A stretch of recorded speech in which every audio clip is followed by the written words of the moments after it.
How to talk to other fellow adults in the workplace without sounding cringe. Wow. Do you relate to this? I mean, I just choose to not talk.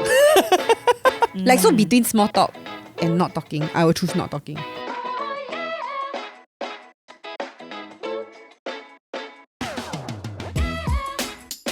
Hi everyone, welcome back to another episode of NGL People, where we talk about things in life that matter.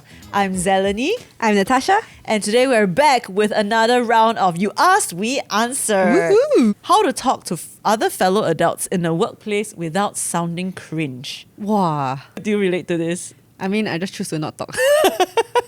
Just kidding. If you got nothing good to say. Okay, no, but I get it. Because like, I hate small talk. Like, so between small talk and not talking, I will choose not talking. Why? Why put yourself in misery and pain? What will you do in those situations? Okay, I mean, sometimes you bo pian lah, you have to small talk. So in those situations, right, I hope I look calm on the outside, but I'm dying on the inside. Most of the time, people cannot tell that I'm dying, but I know that I'm dying. So like, actually, while we're talking, right, I'm probably not listening to what you're saying because I'm thinking of like the next question that I can ask or To go the deeper, next thing is that it? I can say. Not even to go deeper, it's just to have a conversation. To keep it going. Because I just can't. Yeah, so like, I really do sincerely struggle with small talk. But you tell me your deepest, darkest secret, right? Wow, I can talk to you for 2 hours. But nobody talks about this kind of things at the pantry, right? Yeah, no. Yeah, so like, I get very nervous and then I try to pre-plan the conversation in my head, but then I will say something in response to what you say, and then I'll think to myself, oh, that's such a dumb thing to say. Who asks questions like that? And that's very stupid. But when it comes to like small talk, right, as an adult, I think it's very hard to avoid this kind of like small talk. And I think to some degree it is necessary lah for building at least that sense of like connection with your colleagues. I don't think you need to have a deep relationship with every colleague, but it would be helpful to at least be able to have some form of a connection because that does help work, like for one, but also then it's the people that you're around all the time, you know? So it's nice to be able to build some form of a relationship. I realized what made me very, very nervous and very hesitant, right, was when like I think I was very focused on either not looking stupid or trying to keep the convo going.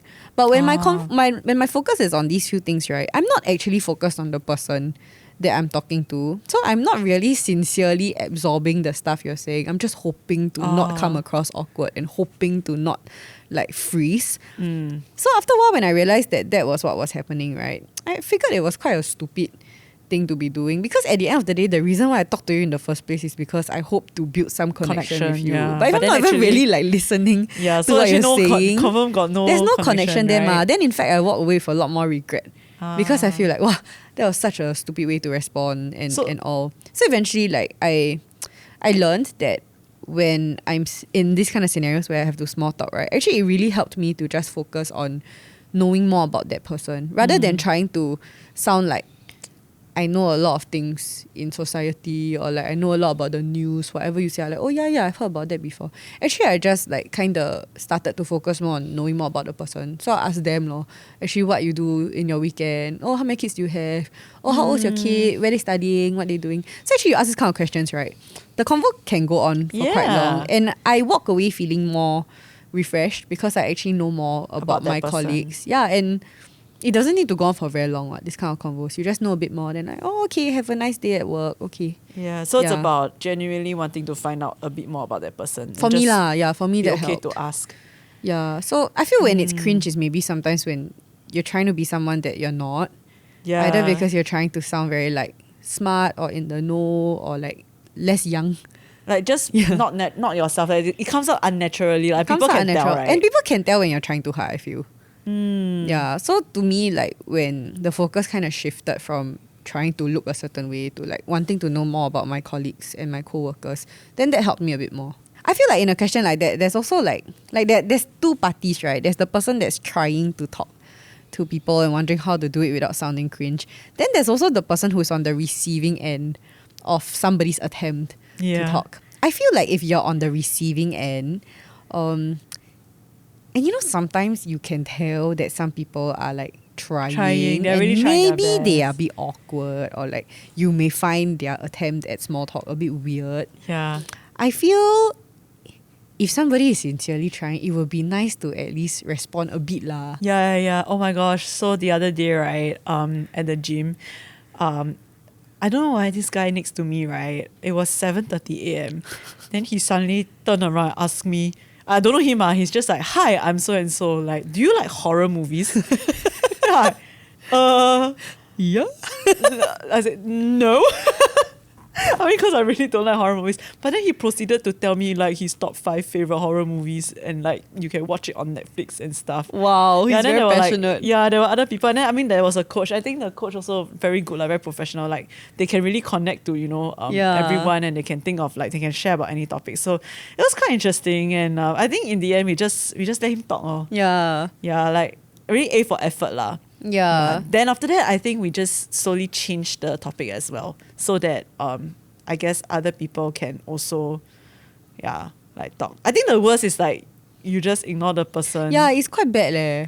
Or like if you find somebody weird, then you just like so walk away. Yeah, for me, I'm just like, no, I'm so scared. You like horror movies? Then after that, just let the person talk. Yeah, it's quite I interesting. feel there would maybe be times where, let's say, you reciprocate to a person's like a little bit awkward attempt, right? Then you're stuck in a conversation because maybe the person can't really tell that like this convo's not going anywhere, and then they keep talking to you. Then how do you get out of something like that, right? To me, the bottom line is always still be kind.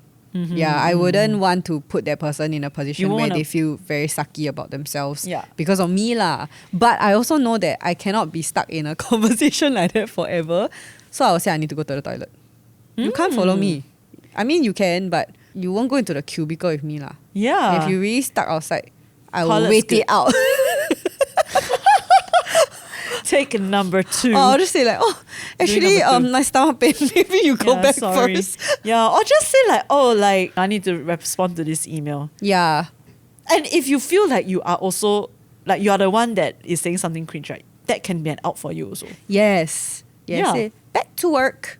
See you tomorrow. Yeah, if you're not sure how to continue the conversation and you don't want to sound cringe, just go toilet. Yeah, just go toilet. Then you say, bye, see you around. Yeah. 加油, bye-bye. And know that, right? Actually, I don't think people would think about you as much as you think about it Even yourself. if you're very weird, maybe they laugh at you for the rest of the day and that's about it lah. Yeah, and then they will just move on. But yeah, I think sometimes this kind of things, you replay the moment in your head and you sound a lot more cringe to yourself than to other people. It may not actually be that bad to other people. Yeah, like the guy who liked horror movies, in the end we found out like other things about him, so it was okay. Horror movies and chick flicks. Yes. Thank you for joining us today. If you like our content, you can subscribe to our channel, give us a like, as well as find us on socials. So we are on Instagram and TikTok at ngl.people, and we also have a Telegram channel where we post all our behind the scenes updates, as well as information about our upcoming parties. Till next time, see ya! Bye!